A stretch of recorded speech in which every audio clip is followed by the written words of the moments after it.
It might seem crazy what I'm about to say.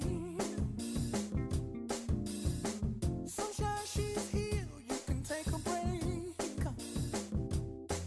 I'm a hot air balloon that could go to space.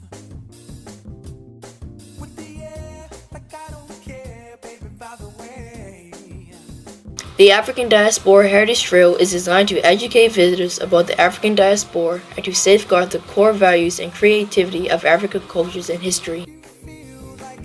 Verdmont, as a site of the African Diaspora Heritage Trail, is very significant in that the cottage where the slaves worked, did the cooking, and where they lived is intact. It is exactly as it was when the house was very first built in the mid-1700s. And so having this example of what the slaves' style of living was and the amount of distance that they had to walk in order to collect water and to farm the area around the house to grow food for them to live by, and all the various other chores they had to do, it's very easy to see how that was actually carried out here on this site. This beautiful, pristine house is one of the most fascinating old houses in Bermuda. Overlooking one of the most breathtaking views of South Shore, Verdmont House still retains the rare traditional style of 17th and 18th century Georgian mansions.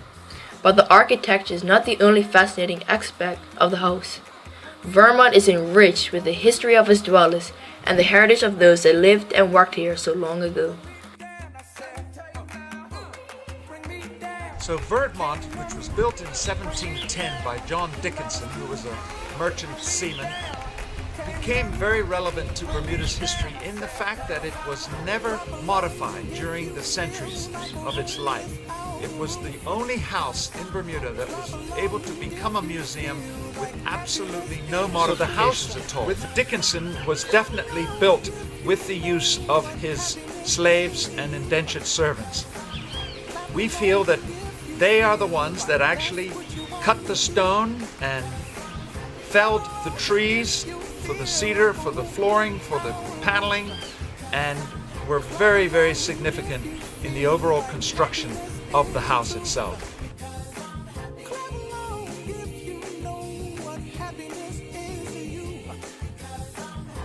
As far as we know, the slaves were treated fairly well in that this was not a large plantation style of dwelling. It was a prominent residence where the nobility of the day would come for meetings, and so the slaves were involved in day-to-day chores, keeping the house clean, growing and tending the gardens, and looking after the horses and the livestock around the house. And so it was fairly straightforward work, nothing untowardly hard labor.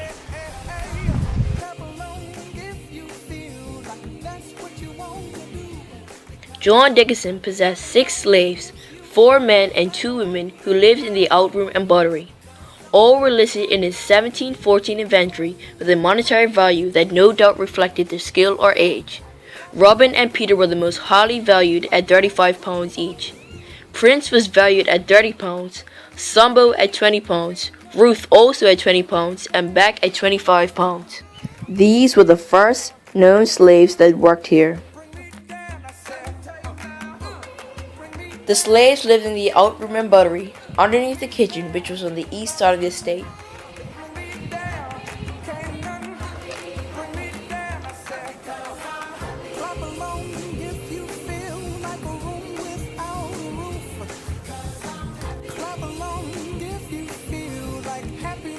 This is what remains of where the slaves lived and slept.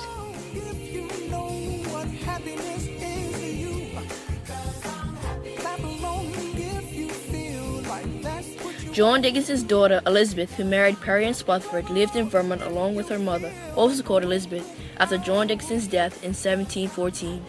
The Spotsford's 1733 inventory lists Prince and Sue, as well as 4 boys, 2 of them called Jack, and the others Tom and Sam. The 2 adults would not have been enough to take care of the house and estate, and it is assumed that their mother, Elizabeth Dickinson, also employed a number of slaves, presumably those listed in her husband's inventory or the descendants. During the time of Thomas Smith and his wife Elizabeth, granddaughter of John Dickinson, the number employed at Verdmont rose, increased. The remaining 2 men were Daniel and Bacchus. The women were Rachel, Sue, and Marion. The boys included Nat, Sam, Davy, Jim, and Tom, and the girls were Tish and Sal. The possessions of John Green, who married Mary, the daughter of Thomas Smith, were listed in a short inventory of 1803. He owned just 3 slaves, Brutus and Prince, each valued at 40 pounds, and a girl Phyllis valued at 25 pounds. These 3 would not have been sufficient for the household, but there's no record of his wife's possessions.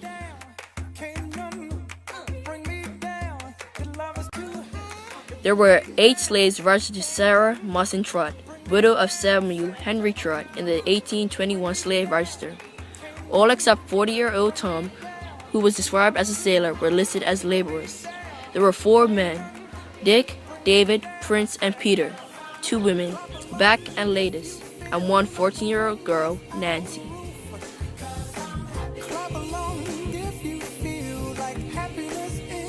The register from John Henry Trott in 1833 contained a total of 6 slaves, many being of the same name as her mother, Sarah Trott's listing.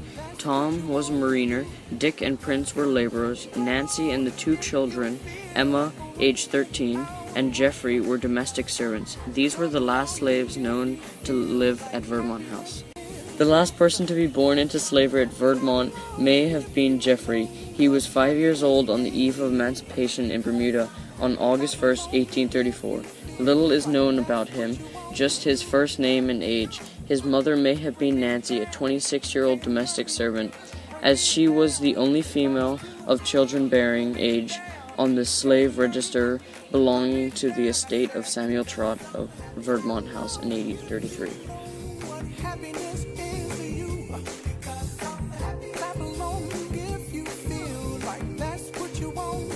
Come explore our island paradise. Enjoy a rich variety of culture, history, and heritage. Take part of a stimulating experience that will remain in your memory for the rest of your life. Come relish in the variety of African Diaspora Heritage Trails that will certainly take you into a whole new world. Bermuda is always waiting for you, but you are the one that has to make the choice of a lifetime. Come to Bermuda and we will show you how it is so much more.